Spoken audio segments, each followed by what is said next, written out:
지금 얘기할 부분들은 이제 SNS라고 이렇게 이야기를 하고 있습니다. SNS가 뭘까요, 그러면? 네, 소통 공간이다라고 얘기를 하고 있습니다. 아까 텔레비전을 일방적으로 전달을 하는 거면 SNS는 소통하라고 그래요. 소통이 뭐예요, 말 그대로? 네, 주고받는. 지금도 마찬가지예요. 제가 혼자 이렇게 계속 강의를 이야기하는 것들이 아니라 질문을 던지면 거기에 대한 반응들이 이렇게 일어나는 것들이라고 얘기를 하는 거고요. 대표적인 것들이 이제 우리 페이스북 같은 경우에는 원래는 처음 개발자들이 보면 그냥 자기들만 쓰려고 이렇게 만들었던 경우들이 많아요. SNS는 대부분 얘기를 하는 것들이 결국엔 홍보회장이에요, 홍보회장. 아까 홍보가 뭐라 그랬어요? 나를 알리는 거예요, 알리는 거. 그러다 보니까 여기에 이제 제가 얘기하는 것처럼 빅데이터가 이렇게 등장을 하게 됩니다. 아까 제가 빅데이터 잠깐 설명드렸죠. 이걸 유튜브에서는 뭐라고 얘기를 하냐면 알고리즘이라고 또 이렇게 이야기를 하고 있어요. 결국에는 이 빅데이터 때문에 고객 맞춤형 서비스가 용이하다라고 이야기를 하고 있습니다. 저 사람의 니즈가 뭔지를 파악을 하는 거고요. 편의점 이용하시면 마지막에 사간 사람의 연령대를 입력하게 돼 있대요. 포스에서. 결제 많이, 그걸 눌러야만 승인이 난대요. 그게 뭐예요? 어떤 연령대 사람들이 무엇을 사가고 뭘 많이 하는지를 그 포스에서 쓰면서 자동으로 분석을 하기 시작한다는 거예요. 저 깜짝 놀랐습니다. 물론 일본에서도 관광객들 대상으로 이렇게 할인율을 내서 여권을 받아가지고 이렇게 그 분석을 하는 것도 알고 있었는데 그 편의점 마지막에 할 때 그래서 그게 좀 정확치는 않대요. 그냥 왜냐면 그걸 눌러야만 그 결제가 되는 거니까 그냥 그 결제원들이 아무거나 누르면 되는데요. 기록들을 할 수 있어서 데이터를 낸다는 것 자체도 저는 빅데이터에 의해서 낼 수 있다라고 얘기를 하고 있습니다. 아까 제가 얘기하는 것처럼 우린 개인적인 이야기를 먼저 이야기를 한다, 신작한다라고 얘기를 했고요. 결국에는 SNS는 홍보의 장을 이렇게 이야기하고 있습니다. 얘기를 할 때 블로그, 페이스북, 트위터, 카카오 스토리, 카카오톡 이걸 이렇게 이야기를 하는데요. 블로그는 이제 네이버나 다음이라든지 이런 것들 얘기를 하고 있고, 페이스북 아까 얘기한 것처럼 페이지라든지 이걸 이야기를 하고 있습니다. 제가 얘기한 것처럼 카카오톡이 아까 SNS를 확산시키는 역할을 하고 있다라고 얘기를 하고 있고 스마트폰을. 자, 그럼 블로그는 어떻게 이용을 하고 있냐? 블로그를 뭐하고 헷갈리기 시작하냐면 기사하고 헷갈리기 시작을 하기 시작합니다. 왜? 블로그 어디 거 이용하세요? 네이버 거 쓰죠. 우리가 담양 맛집 검색하면 기사가 뜨는 게 아니고요. 블로그가 제일 먼저 뜨게 돼 있어요. 흔히 말하는 이걸 파워 블로그라고 이렇게 얘기를 하는 거죠. 거기에는 블로그를 얘기를 할 때는 글과 사진과 영상이 함께 들어간다라고 이렇게 얘기를 하고 있고요. 페이스북에 아까 말한 것처럼 하버드생들만 위한 것들 얘기를 한 거고 글, 사진, 동영상, 링크 최근에는 어떻게 해요? 유튜브가 라이브를 막아놓으니까 페이스북 라이브, 인스타그램 라이브들을 이렇게 진행하고 있죠. 트렌드에 맞게끔 계속 업데이트를 해주고 있습니다. 네, 페이스북 같은 경우에는. 카카오 스토리, 혹시 카카오 스토리 많이 하시나요? 초창기에 많이 했는데 지금 좀 많이 안 하는 것 같아요. 어떻게 보면 SNS에서 결제를 처음으로 할 수 있게 만들어 놓은 게 카카오 스토리예요. 제가 여기 써 있는 것처럼 누가 많이 했냐면 엄마들이 많이 얘기를 했습니다. 네, 엄마들이 얘기를 한 거고 엄마들이 커뮤니케이션 공간에서 올리기 시작을 하는 거죠. 뭘? 우리 애들 일기나 애들이 먹었던 음식들을 이렇게 얘기를 하는 거죠. 그러다 보니까 뭐가 등장하기 시작해요? 요즘 많이 있는 맘카페에서 들어가는 것들이 이 엄마들의 파워가 얼마나 무시를 못하냐면은 여기에 소문이 나기 시작을 하면요. 웬만한 홍보 효과를 뛰어넘습니다. 네이버 밴드는 SNS이긴 하지만 약간 폐쇄형에 가깝습니다. 왜? 운영하는 밴드장의 힘이 여기 많이 발행이 되고 있어요. 그리고 거기에 허락되지 않으면 들어올 수 없어요. 네, 이런 폐쇄형이 많이 들고 있지만 관리하기는 쉽습니다. 무언가를 컨텐츠 프로젝트를 하거나 이런 거 할 때는 관리하기는 쉬워요. 왜냐면 누가 읽었는지 안 읽었는지 대답했는지 안 했는지는 물론 카카오톡에서도 그 입금 기능이 있긴 하지만 여기는 진짜 대놓고 누가 안 읽었는지 안 읽었으면 다 나오거든요. 그런 부분 때문에 밴드를 활용을 하고 있고 인스타그램이에요. 인스타그램 아까 제가 초창기에 뭐만 사용한다 그랬어요? 사진. 네, 사진으로만 이렇게 사용을 한다 그랬죠. 근데 페이스북이 인수 후에 어떻게 돼요? 페이스북 못지않게 하나의 어떻게 보면 떠오르는 SNS의 강자로 이렇게 얘기를 하는 거고요. 재밌는 게 인스타그램에서 페이스북 아이디 연동하면 자동으로 올라가거든요. 근데 페이스북에 올린 건 안 돼요. 인스타그램을 통해서도 인플루언서들이 물건을 팔거나 이렇게 하는 것들이 인스타그램에서 많이 이용을 하고 있고요. 해시태그는 제가 뒷부분에 설명을 해드리도록 할게요. 트위터예요. 최근 조사한 결과 트위터를 통해서 영상을 많이 시청했다고 얘기를 하는데 영상은 올라간 게 아니고요. 링크가 많이 올라가요. 링크. 트위터가 파급력이 컸어요. 한때는. 네. 그러니까 그게 인스타그램 막 초창기 나올 때쯤. 인스타그램은 글을 못 쓰지만 트위터는 글을 쓸 수가 있고 어떻게 돼요? 트위터를 이용을 하면 우리 그 검색을 해서 들어가면 아까 말한 것처럼 블로그 못지않게 자기가 쓴 내용들이 그 검색 엔진 상에서 검색이 됩니다. 네이버에서는 특히. 그런 부분에서 사용을 할 때 인기가 많았는데요. 지금은 많이 사용하지 않습니다. 근데 딱 한 명만 선풍적으로 사고 있어요. 누구예요? 트럼프는 자기가 여기다 말한 게 모든 게 자기가 딱 그 하나는 권한 같은 거죠. 트위터의 단점은 짧은 글자 수 안에서 모든 메시지를 전달해야 된다라고 얘기를 하는 거죠. 어떻게 보면은 메시지는 그 안에 다 들어가야 하니까 함축하거나 그 분명하게 길지 않게 들어가서 좋긴 한데 시대를 못 따라왔어요. 시대를 못 따랐습니다. 아까 페이스북이나 인스타그램들은 사람들의 니즈를 파악을 해서 많이 이렇게 했는데 얘는 좀 못 따라온 사실이고 트위터는 대부분 정치인들이 많이 사용을 하고 있어요. 그러니까 관심이 점점 더 멀어지고 있는 상황인 것 같아요. 아까 미디어는 제가 뭐라고 했어요? 전기를 이용해서 사용하는 거라고 그랬죠. 여기도 마찬가지예요. 전파 가능한 매체를 통해서 널리 알리는 걸 바이럴 마케팅의 기법이다라고 이렇게 이야기를 하고 있어요. 그래서 이 바이럴 마케팅의 특징은 공유하고 콘텐츠를 저장하고 함께 하자라는 뜻을 내포하고 있습니다. 공유라는 건 뭐예요?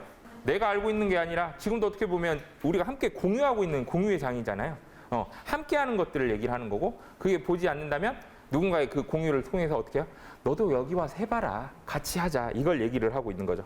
SNS는 함께 한다라고 얘기를 하고 있습니다. 그리고 시작은 해시태그라고 이렇게 얘기를 하는 건데요. 이 해시태그가 덕분에 챌린지라든지 아이스버킷 챌린지라든지 이런 챌린지들 있잖아요. 누군가를 함께 하자라고 알릴 때 누가 해시태그를 달아서 사용을 했다라고 얘기를 합니다. 그래서 우리가 해시태그를 쓸 때는요. 샵하고 한 칸 띄어서 하거든요. 한글 입력할 때는 특수문자 한칸 띄잖아요. 근데 우리가 입력을 할 때는 이제는 해시태그 샵 누르고 바로 글자를 붙여서 써줘야 돼요. 그러니까 블로그라든지 아니면은 우리 이제 인스타그램이라든지 개인 SNS에 올릴 때 이 해시태그를 많이 입력을 해요. 이거는 최근엔 이게 검색 엔진으로 대신해서 쓸 수도 있거든요. 가깝게 우리 카카오톡만 봐도 해시태그 바로 입력할 수 있습니다. 아신가요? 채팅창 옆에 보면 해시태그 있어요. 그 샵 누르고 내가 뭘 검색을 하잖아요. 그럼 그거 관련된 우리 네이버처럼 다음이랑 연결돼가지고 이렇게 딱 떠요. 그리고 그게 마음에 들다면 정보였다면 채팅방에 바로 공유를 할 수 있는 기능들이 해시태그 샵이 이렇게 숨어져 있는 기능입니다. 그래서 이 해시태그를 많이 사용하면 사용할수록 검색이 용이하다라고 이렇게 이야기를 하고 있어요. 특히 유튜브라든지 최근에 이용되는 블로그라든지 이런 것들 얘기를 하는 거고요. 그래서 제가 SNS를 항상 얘기를 할 때는요. 퍼뜨리고 경쟁하고 소통하자라고 이렇게 이야기를 드리고 싶어요. 퍼뜨려라. 일단 알려야 되죠. 경쟁이라는 것은 나쁜 경쟁이 아니라 선의의 경쟁. 여긴 또 이렇게 했네. 나도 저걸 보고 이렇게 따라 해가지고 업그레이드. 내 걸 보고 했네. 내 걸 보고 마음대로 했네. 그게 아니라 뭐야? 또 저렇게 했어? 서로 이렇게 좋은 걸 만들어 가자라고 얘기를 하는 거고요. 소통은 뭘까요? 소통. 대화를 하거나 아니면 이거 어떻게 만들었어요? 물어보면 이거 이렇게 했어요라고 얘기하는 거죠. 팔로우도 하기도 하고 마팔도 하기도 하고 아니면은 이웃이 되기도 하고 이런 것들이 전부 다 그 SNS 활용한 방법이다라고 이렇게 이야기를 하고 있습니다. 그래서 결국에는 이런 콘텐츠들이 쌓이고 이런 과정의 반복에 의해서 어떻게 해요? 정보에 대한 권리가 높아진다라고 이렇게 이해를 할 수 있을 것 같아요. 선생님들이 활용을 할 때는 블로그, 트위터, 인스타그램, 페이스북, 그다음에 카카오톡도 어떻게 보면 SNS 기능 중에 하나예요. 그 기능들을 잘 살펴봐가지고 내가 잘 할 수 있는 것부터 먼저 활용을 하세요. 그러니까 그걸 해서 사진을 올려보고 사진이 먼저 시작이 되겠죠. 사진 같은 거 올려봐서 이렇게 그 활용을 하면 선생님들이 충분히 할 수 있을 것 같다라고 생각이 들거든요. 그리고 이런 교육들이 이루어지는 것들 중에 이유가 하나가 뭐냐면 직접 해보라고, 직접 운영하라고 이렇게 교육들을 시켜준다라고 얘기를 하고 있어요. 왜? 내 거죠. 하고 있는 게 내 거잖아요. 내 걸 알릴 때는 어떤 전문가가 와도 거기 내가 표현하고 싶은 감성은 표현을 못하는 거거든요. 그러니까 결국에 하나씩 채널 만들어가지고 업로드 시키는 것도 중요할 것 같아요. 아셨죠? 사진 찍는 법에 대한 것들은 제가 이제 알려드리도록 하겠습니다. 자, 사이메라를 지금 한번 눌러주세요. 누르면 그 밑에 보면 뭐가 뜰 거예요. 옆으로 넘겨가지고 시작하기 눌러주세요. 시작하기. 제가 얘기하는 것들 중에서 왜 그러면 사이메라일까? 사이메라 같은 경우에는 뷰티 셀카, 잘 나오는 카메라 이렇게 이야기를 하고 있습니다. 누가 좋아하냐면 여성분들이 많이 좋아해요. 잘만 내가 이용을 한다면 그만큼 보정이 가능한 어플리케이션이어서 여성분들이 많이 사용을 하게 되는 거고요. 오늘은 간단하게 뭘 할 거냐면 사진 있는 상태에서 배경도 한번 바꿔보고 사진을 그거 해볼 거예요. 자막을 넣어서 한번 꾸며볼 거예요. 이해되셨어요? 그걸 가르쳐 드리도록 하겠습니다. 사진을 잘 찍고 싶으시죠? 잘 찍는 요령이 있어요. 첫 번째, 찍는 사람의 기술이 좋아야 된다. 그러죠? 그러죠. 자, 두 번째. 카메라 가격이 비싸야 된다. 그러죠? 근데 이게 다 필요가 없어요. 제가 얘기해 드리고 싶은 건. 다 그렇게 생각을 하는데 저는 그게 중요하지 않다라고 얘기를 합니다. 마지막 한 가지. 가장 중요한 건 촬영할 때 해상도를 결정짓는 것들은 물론 뭐 해상도 10,000, 10 차이는 있겠죠. 근데 결정적인 건 뭐냐면 빛이에요, 빛. 내가 100만 원짜리 카메라하고 1억 원짜리 카메라를 전부 다 암흑인 어두운 곳에다 넣어봐요. 시커매요. 근데 거기다 촛불을 하나 켜놓으면 당연히 100만 원짜리가 구현하는 거하고 1억짜리가 구현하는 차이는 있겠죠.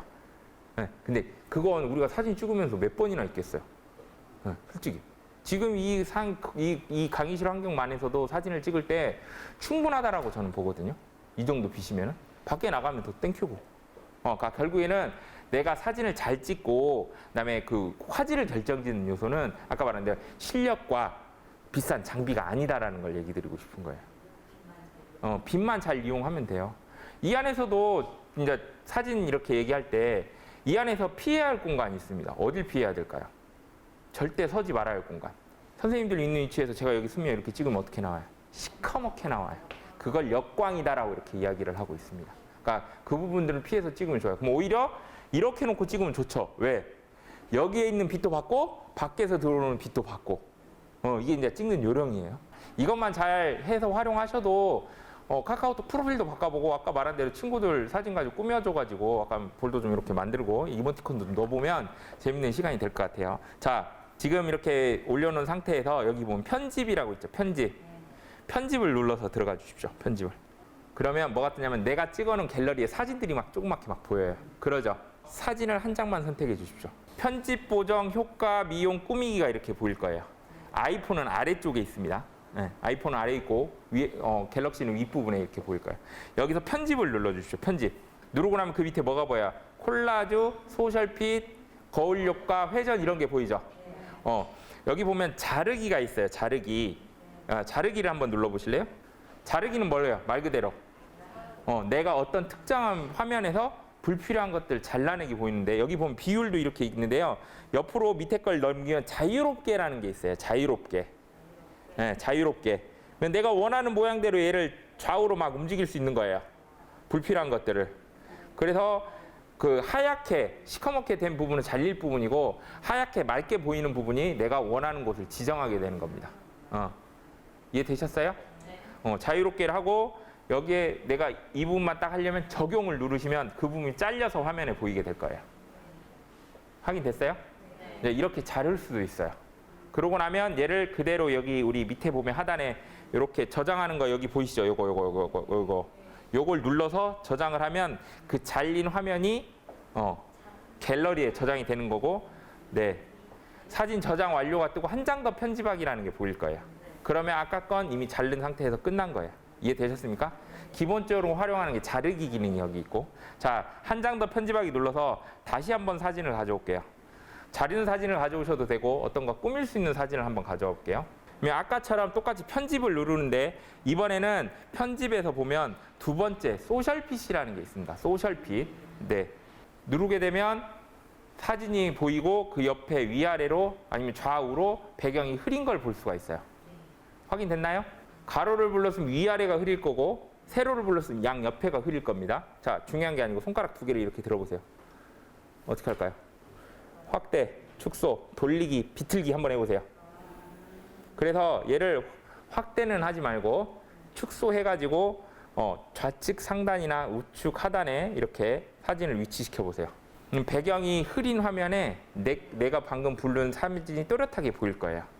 크기는 내 이걸로 조정을 하는 거고. 하셨어요? 그러고 나면 나는 얘를 배경을 한번 바꿔보고 싶어요. 배경을 바꿔보시면 밑에 우리 이 부분에 보면 요거 있죠? 3표시. 3표시 옆에 지금 블러가 선택이 되어 있는데 옆으로 넘기면 이렇게 컬러나 다이어리가 이렇게 나오거든요. 나는 배경을 그러면 컬러를 눌러서 하얀색에다가 이 사진을 넣고 싶다. 그러면 하얀색을 누르면 되는 거예요. 아이폰은 컬러가 없고 픽을 눌러야 돼요. 픽. 배경 색깔을 한번 하얀색으로 바꿔볼까요?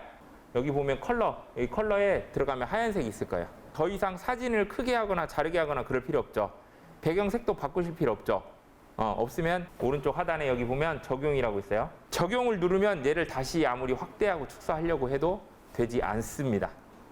아까처럼 자유롭게 움직이지 않아요. 그러니까 조심해야 될 게 나는 좀 하얀색 누르고 어떻게 되냐 바꾼 게 아니라 적용 누르기 전에 이 모든 것들이 일어나야 된다는 거예요. 이해되셨어요? 그러면 이대로 사진 하얀색 배경에 사진을 작게 해가지고 올려놨어요. 그러죠? 이제 꾸밀 수도 있고 아까 누른 컬러 말고 여기 다이어리 이런 쪽에 가면 이쁜 배경들이 많아요. 그 나중에 이따가 다음 거 편집할 때 한번 해볼게요. 일단은 기본 사진에 하얀 그 사진을 이렇게 놓은 거고 그 다음 이렇게 적용을 누르고 나면 이번엔 뭘 넣을 거냐면 텍스트, 자막을 넣을 거예요. 이해되셨어요? 위에 보면 다시 아까 편집, 보정, 효과, 미용, 꾸미기 이 부분 있죠? 편집, 보정, 효과, 미용, 꾸미기를 누르면 그 밑에 텍스트 T라고 뜰 겁니다. 텍스트 보이죠? 걔를 누르시면 자막을 입력할 수가 있어요. 자막.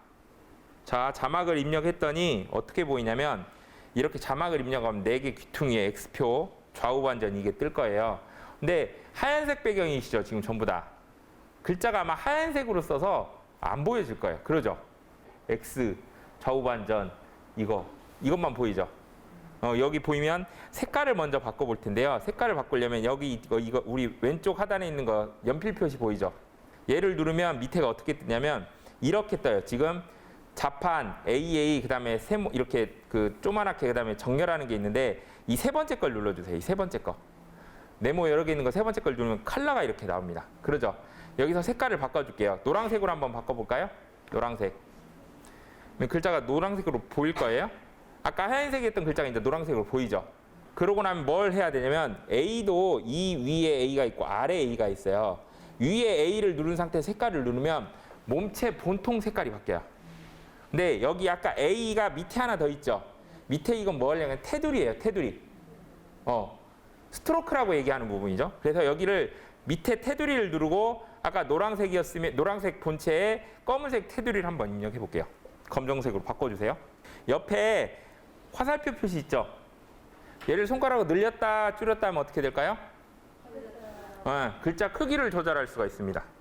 내가 혹시 썼던 내용이 추가를 하고 싶거나 내용을 글자가 오타나고 바꾸고 싶어요. 그럼 어떻게 되면 다시 연필을 누르고 이번엔 뭘 누르냐면 위에 앞에 그 키패드 있죠. 여기 키패드를 누르면 이 창이 뜨면서 여기에 글자를 수정할 수 있게 됩니다. 그리고 두 번째는 폰트고요. 세 번째는 아까 말한 대로 색깔. 네 번째 걸 누르면 이 안에 들어가면 정렬이라든지 글자 굵기라든지 가운데 이렇게 할 수 있는 창들이 떠요. 방금 이렇게 한 곳에서 자막을 하나 더 넣고 싶잖아요. 밑에 보면 T 플러스라고 있어요. T 플러스. 그러면 새로운 자막을 쳐줄 수가 있어요. 예를 들어서 내가 한 글자 한 글자씩 색깔을 달리 주고 싶잖아요. 그럼 한 글자 치고 T 플러스, 한 글자 치고 T 플러스 해가지고 위치시켜도 되고요. 그 다음에 우리 편집 여기 꾸미기 이 앞에 보면 뭐가 있냐면 스티커라는 게 있어요. 스티커를 눌러서 거기 들어가면 아기자기한 이모티콘들이 많이 있습니다. 스티커 형태로. 그것도 놔서 조절하시면 사진이 좀 더 돋보여지는 거죠. 사진에 자막 넣는 것들. 그다음에 방금은 제가 배경을 일부러 준 것들은 뭐냐면 사진 위에다가 자막을 쓰는 것보다 이 배경에서 활용하는 게 우리가 자막 왜 써요? 잘 보이려고 쓰는 거잖아요. 근데 사진에 넣어버리면 색깔이 여러 가지가 있어가지고 좀 안 보입니다. 근데 사진에 그럼 못 넣냐? 그게 아니라 자막을 아까 쓸 때도 본체 색깔을 주고 그다음에 A 그 밑에 아래쪽 거 눌러가지고 옆에 테두리 색깔을 좀 제가 주자고 그랬죠? 그래야만 경계가 돼서 걔가 보이는 거거든요. 그러니까 그런 걸 활용을 해서 계속 꾸며보시면 돼요. 당황하지 마시고 하나씩 누르면서 화면의 변화를 직접 판단하세요. 그게 마음에 안 들면 분명히 얘는 지울 수 있는 X 표시가 있어요. 없으면 지우면 되고 마음에 들면 크기 조절 같은 거 하면 되고 위치는 자연스럽게 올라가면 됩니다. 아셨죠? 지금 하고 있는 걸 마지막으로 그 적용 눌러주세요. 적용. 지금 하고 있는 것까지 해서 적용 누르신 분은 저장까지 해주세요. 이번에는 약간 비슷한 테마 쪽으로 사진 여러 장을 한 장으로 압축을 시키려고 그러거든요. 우리가 그 콜라주라고 얘기를 하죠. 이 편집에 우리 아까 편집을 누르면 우리는 소셜핏을 눌렀잖아요. 그 앞쪽에 보면 뭐가 있어요? 콜라주라고 있습니다. 콜라주. 편집에 콜라주를 눌러주세요. 그러면 사진을 여러 개 선택할 수 있게 되는 거예요. 이미 한 장 선택된 건 밑에 쪽에 보여요. 얘는 최대 9장까지 할 수 있게 지원을 합니다. 선택을 하고 밑에 확인 표시 눌러서 나오면 걔가 5개가 딱 그 어떤 틀에 박혀서 딱 있을 거예요.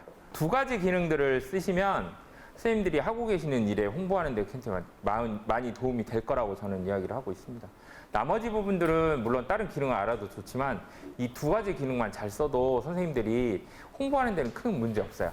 이 홍보 이걸 쓰는 것이 어디를 놓고 쓰는 거냐면 인쇄는 안 돼요. 화질이 떨어져요. 오로지 어플리케이션, 그러니까 우리 카카오톡이라든지 아니면은 블로그라든지 아니면은 우리 그 아까 개인 SNS 있죠? 이거 용도로 많이 활용을 하고 있습니다. 이해되셨어요? 혹시 유튜브에 썸네일이라고 들어보신 적 있으세요? 유튜브 활용할 때? 그 썸네일이 사진으로 미리 보기 만드는 건데 핸드폰이 어플리케이션으로도 이걸 활용을 해서 하면은 변경이 다 가능하다라고 이렇게 이야기를 하고 있습니다. 결국에는 제가 이제 짧은 시간 동안에 선생님들이 이렇게 해보라고 했는데 얘를 내가 오래 기억하는 방법은 뭘까요? 끝나자마자 얼마나 빠른 시간 안에 내가 이걸 활용하느냐예요. 항상 얘기를 하는 거지만. 그리고 제가 이런 교육들 할 때 항상 하는 얘기가 뭐냐면 문 열고 나가면 잊어버려요. 그거 정상이니까 너무 낙심 안 하셔도 돼요. 그러니까 나가시면서 그냥 잊어버리기 전에 차 타기 전에 한 번 더 만져보고 이렇게 해보는 것도 하나의 방법이다라고 제가 이렇게 이야기를 하고 있습니다. 수업은 여기서 마무리 짓도록 하겠습니다.